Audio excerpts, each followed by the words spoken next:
आपके ही माइक हैं। मेरे तो माइक नहीं है। आप सबका यहाँ बहुत बहुत स्वागत। पिछले सा... म्यूट माइक। पिछले साल हमारी भारत जोड़ो यात्रा थी।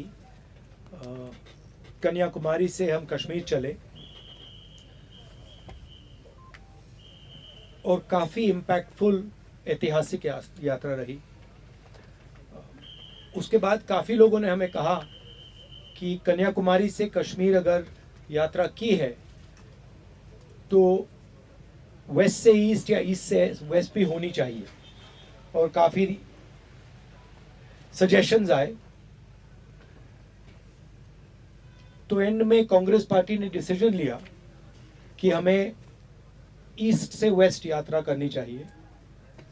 ये यात्रा न्याय यात्रा है, भारत जोड़ो न्याय यात्रा।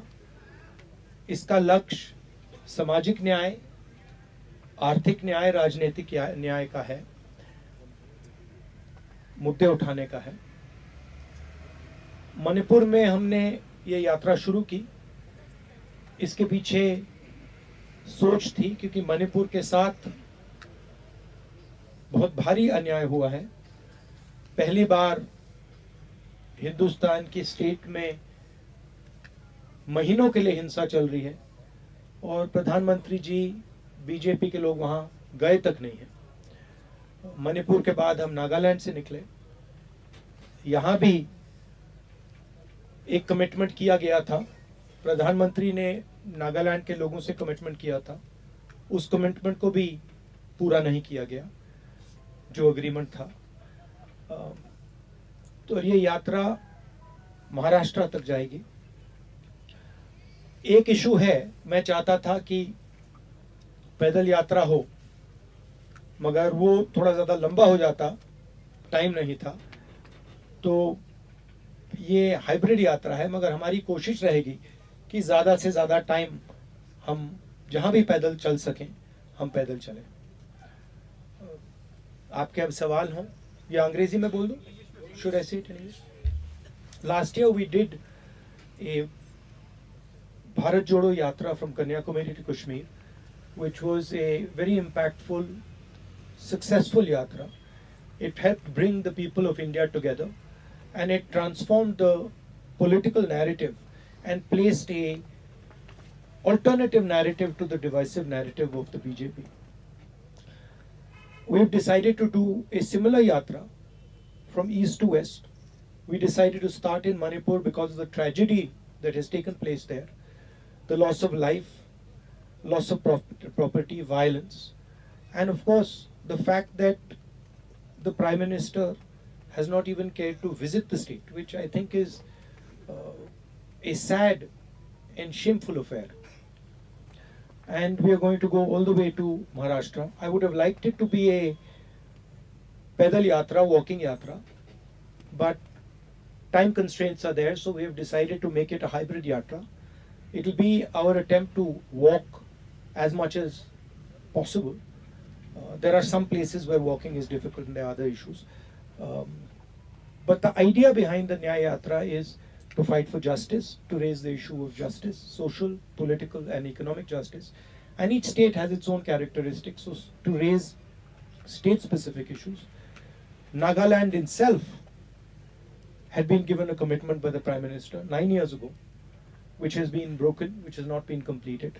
And that is something that many people in Nagaland have told us, mentioned to us, that look, the Prime Minister had committed certain things to us and nothing has been done. So that is the idea. Now I'm happy to take your questions, starting with the person from Nagaland. Hi sir, welcome to Nagar once Thank again. you. So my question is also with regards to the Indo-Naga political issue. You are well aware it's been more than 25 years the issues has been pending. So according to you, why do you feel is the central government neglecting to give a required solution to the Nagas? And if the Congress and the India bloc comes to power in the upcoming election, will you give an assurance that the solution would be achieved for the Nagas? I've been speaking to quite a few Naga leaders, and they're absolutely perplexed as to why no progress has been made. Frankly, we are not even clear about what the Prime Minister envisioned in terms of a solution. Nobody, I mean, it's a superficial document that says, yes, we are going to work towards peace and joint sovereignty, but it's not clear what exactly they mean. And a lot of the Naga organizations here simply don't understand what the Prime Minister was trying to do and what the way forward is. Clearly, there is a problem that needs resolution. And clearly that is a problem that will require conversation, listening to each other and working in implementing a solution. And that is lacking as far as the Prime Minister is concerned. Why the Prime Minister has not acted, I'm frankly the wrong person to ask that question to, because I don't know his mind, I don't know his approach, but I do get the sense that the Prime Minister promises things without thinking them through. He made many promises, to the youth of India. He made promises about education, employment, and I think he just made them. And I get the sense that people are disturbed that the Prime Minister's credibility is on the line and nothing has happened for 9 years. We, of course, are committed to a solution to the problem over here. Yeah, Asim. So you started a Nyaya Yatra. The Congress has said that this is not an electoral yatra. But before coming here, you had attended a number of Lok Sabha elections preparatory meetings. How do you see the Congress placed in taking on the BJP electorally in 2024? Thank you. I see the India Alliance placed very well in taking on the BJP in 2024. The yatra is a ideological yatra. It is designed to place certain issues on the table, and frankly, to place squarely on the table the issue of huge amount of injustice that is taking place in this country. There is an election campaign. We will fight that election campaign. There will be an election process. We will take part in that process. But the yatra is to place certain ideas on the table firmly in front of the people of India, and these are ideological ideas. It's a alternative vision to what the BJP says, the divisive vision of the BJP.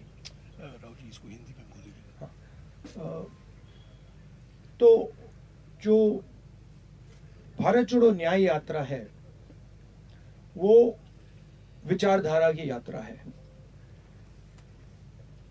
India alliance चुनाव लड़ेगा, अच्छी तरह चुनाव लड़ेगा और चुनाव जीतेगा. ये इस यात्रा का लक्ष्य जो न्याय का सवाल है उसको जनता के सामने रखने का है. सामाजिक न्याय, आर्थिक न्याय, राजनीतिक न्याय, उसमें बहुत सारी इश्यूज हैं. कास्ट सेंसस का इशू है. जैसे यहाँ पे नागालैंड में अभी बातचीत हुई कि यहाँ पे वायदे किए गए थे, वो वायदे तोड़े गए हैं. मणिपुर में आपको दिख रहा है क्या हुआ है. तो इन मुद्दों को उठाने की यात्रा है, विचारधारा की यात्रा है. इलेक्शन कैंपेन होगा, वो प्रोसेस चलेगी, उसमें हम सब भाग लेंगे. हाँ जी. सर, भारत जोड़ो यात्रा जो पहला चरण था उसमें भी मैं था यात्रा में. उसमें आप पैदल चलते थे तो लाखों लोग साथ होते थे. इस बार यात्रा में हर 2 मिनट पर आपको उतरना पड़ रहा है, क्योंकि कतार में इतने लोग होते हैं. आगे आपको लगता है कि आपको नीचे उतरना ही होगा. फिर एक सवाल और है सर इससे जुड़ा हुआ. एक ही सवाल. अगर एक सवाल. ये आपका अच्छा सवाल है, इसका मैं पहले जवाब दे देता हूँ. देखिए, टाइम की कमी है. अभी हम मणिपुर नागालैंड में हैं. यहाँ पे काफ़ी लंबे गैप्स हैं, तो उसमें तो बस में ही जा रहे हैं. मगर जब हम असम में, बंगाल में, बाकी स्टेट्स में आएंगे तो मुझे लगता है कि जो वॉकिंग एलिमेंट है वो ऑटोमेटिकली बढ़ जाएगा. मगर टाइम का इशू है, क्योंकि हम इसको मतलब 4-5 महीने लंबा तो नहीं खींच सकते हैं. वो पिछली यात्रा 150 दिन की थी, 150 दिन नहीं है, तो इसको थोड़ा हमें टाइट करना पड़ रहा है. रूल है, एक व्यक्ति एक सवाल. Indrajit Indrajit from India Today. I just wanted to ask you about the status of the India Alliance. I come from West Bengal. There's a lot of curiosity about what is the status of discussions with the Trinamool Congress, and is there going to be an alliance between Congress and TMC, because you are entering West Bengal very Okay. soon. Yeah, I mean, the status of the India alliance is very good. We are in conversation with our partners. The issue of seat sharing is being taken up. Those discussions are ongoing, and I think they're going quite well. Let us see where those discussions end. But broadly, a lot of those are quite simple. They're not complex discussions, and they're relatively easy discussions to have. So I'm quite confident that they will be resolved. Sanjay. I think they, हाँ? No supplementary please. Sanjay no supplementary please. Hindi कर देते हैं. अच्छा हिंदी में. अच्छा एक minute. Sit down. Relax. Don't.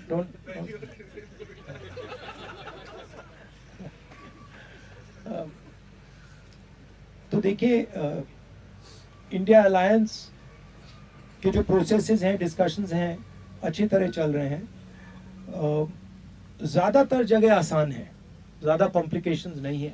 एक दो जगह थोड़े ज़्यादा कॉम्प्लिकेटेड हैं, मगर मुझे लगता है कि काफ़ी आसानी से जो सीट शेयरिंग की बात है और बाकी चीज़ें हैं, हम इनको रिजॉल्व कर लेंगे और काफ़ी अच्छा इंडिया अलायंस चुनाव लड़ेगा. हाँ संजय. राहुल जी, आपने कल एक सभा में कहा था कि आप एक अल्टरनेट विजन देंगे ड्यूरिंग दिस यात्रा. वो अल्टरनेट विजन चुनाव के दौरान आएगा, उससे पहले आएगा, और अल्टरनेट विजन का कुछ ब्रॉड एक पैरामीटर्स क्या है, ये स्पेल आउट कर सकते हैं? ऑल्टरनेट विजन का फाउंडेशन हमने पिछली यात्रा में रखा था कि हम नफरत का हिंदुस्तान, बटा हुआ टूटा हुआ हिंदुस्तान नहीं चाहते हैं. हम हार्मोनियस भाईचारे का हिंदुस्तान चाहते हैं.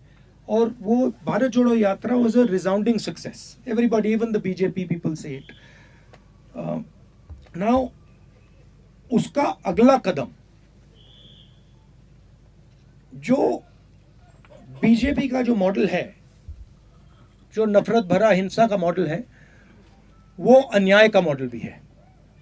उसमें 2-3 बड़े उद्योगपतियों को देश का पूरा धन मिल जाता है. जो ब्रॉड हमारी कम्युनिटीज हैं, सोशल ग्रुप्स हैं, दलित हैं, आदिवासी हैं, ओबीसी हैं, उनका पार्टिसिपेशन नहीं होता है. मैंने उदाहरण दिया, 90 अफसरों का मैंने उदाहरण दिया. और पूरे देश में इस बात को एक्सेप्ट की गई कि हिंदुस्तान की सरकार को जो ओबीसी हैं, दलित हैं, आदिवासी हैं, वो चलाते ही नहीं हैं. तो ये इश्यूज उठाई जाएंगी. बट मेन चीज़ हम रखना चाहते हैं कि जिस प्रकार से देश में अन्याय हो रहा है, इस अन्याय के बीच में और नफरत और हिंसा के बीच में लिंक है. अन्याय से नफरत बढ़ रही है, हिंसा बढ़ रही है, और बीजेपी आरएसएस का लक्ष्य एक्चुअली चुने हुए लोगों को हिंदुस्तान का पूरा फायदा, पूरा का पूरा धन पकड़ाने का है. तो ये हम न्याय यात्रा में थोड़ी डिटेल में स्टेट वाइज हम ये बात जनता के सामने रखेंगे. जैनेंद्र एक सवाल. राहुल जी, इंडिया गठबंधन के लिए आपने कहा कि तैयारी अच्छी चल रही है और बीजेपी को आप हराएंगे, लेकिन पिछली जो बैठक हुई उसमें संयोजक का सवाल उठा और नीतीश कुमार ने ये कहते हुए ठुकरा दिया कि ममता बनर्जी इस पर सहमत नहीं और इस बात से नीतीश कुमार नाराज है. क्या आप लोगों को इस बात की आशंका है कि नीतीश कुमार आने वाले दिनों में इंडिया गठबंधन छोड़कर एनडीए में शामिल हो सकते हैं? नहीं, देखिए, इन चीज़ों में फ्रैंकली बोलूं तो मीडिया इन चीज़ों को बहुत ओवरप्ले करता है. जो मीटिंग में मूड था, जिस प्रकार से बातचीत होती है, जो ह्यूमर होती है, भाईचारा होता है, उसको आप बताते नहीं हो. आप एक मुद्दे को उठा के मतलब मेन इश्यूज को बना देते हो. देखिए, there is mutual respect and affection between the leaders of the India formation, and the India formation is a ideological formation that is placing itself in opposition to the idea of the RSS and the BJP. I'm very confident, मुझे बहुत confidence है कि India alliance में ऐसी छोटी छोटी problems हैं, ये सब रिजॉल्व हो जाएंगी और हम एक साथ मिलकर बीजेपी के खिलाफ चुनाव लड़ेंगे और उनको हराएंगे. हाँ Sandeep. Mr. Gandhi, the Yatra will be spending about 11 days in Uttar Pradesh. Would the Yatra and the Yatris, including yourself, visit the Ram Temple at Ayodhya? So that is the biggest political issue that the BJP has right now. Well, against the Congress. the issue, frankly, you see, the RSS and the BJP have made the 22nd January function a completely political Narendra Modi function. It's become a RSS BJP function. And I think that is why the Congress president said that he would not go to the function. We are open to all religions, all practices. Even the authorities of the Hindu religion, the biggest authorities of the Hindu religion, have made their view public about what they think about the 22nd January function, that it is a political function, right? So it is difficult for us to go to a political function which is designed around the Prime Minister of India and designed around the RSS. We made it clear that whoever would like to visit the Ram Temple, among our partners, among our party, is more than welcome to do it. It's difficult for us to visit on the 22nd and say that, this is a Prime Minister's function, this is a RSS function, and we are going to go. It's not possible for us. Hindi में बोलिए. तो ये राम मंदिर 22 तारीख का function जो है, ये राजनीतिक फंक्शन बन गया है. हिंदू धर्म के जो हमारे लीडर्स हैं, जो अथॉरिटीज हैं, उन्होंने कहा है कि वो नहीं जा पाएंगे क्योंकि ये राजनीतिक फंक्शन बन गया है. आरएसएस ने, बीजेपी ने 22 तारीख को एक चुनावी flavour, election flavour, political flavour दे दिया है. इसीलिए कांग्रेस प्रेसिडेंट ने इनकार किया वहां जाने का. जहां तक धर्म की बात है, हम सब धर्मों के साथ ये कहना चाहते हैं कि जो भी जाना चाहता है जा सकता है, कांग्रेस पार्टी से जा सकता है, but we cannot be party to a political function. It becomes very difficult for us when the Prime Minister of India and the RSS, our principal opponents, have captured a function and turned it into an election function. हाँ जी, young lady from Nagaland. एक minute. Esther here from Nagaland News Network. She's talking. Respect her, please. Esther here from Nagaland News Network, and I'm going to be asking in context to the state, of course. So, sir, Nagaland is going through a breakdown right now because of illegal taxation. So can you tell us how this yatra that you are doing right now is going to help in bringing justice to those people who are being taxed illegally and continuously for Well, many the years? first step in answering the question of justice is listening to the people and understanding exactly the nature of the injustice that they are feeling. And that is what we are trying to do. I said in the Bharat Jodo Yatra, we used to walk for 7-8 hours and we used to speak for 20-30 minutes. It is the same idea here. We have come here to listen to the people of Nagaland, and we have spoken to many people. I spent the whole of last evening talking to delegations. I have spoken to many people on the streets here to get a sense of how they are feeling, what the sense of betrayal is, what the anxiety is. With regards to the taxation issue, I think that is something that our local leadership would be much better at answering than I am. But from my perspective, listening is the first step to understanding and resolving unfairness. हाँ Manoj GC, Rahul ji, Manoj GC, Manoj एक अजीत आप लोग हो गया, please बैठ जाइए, जी please बैठ जाइए.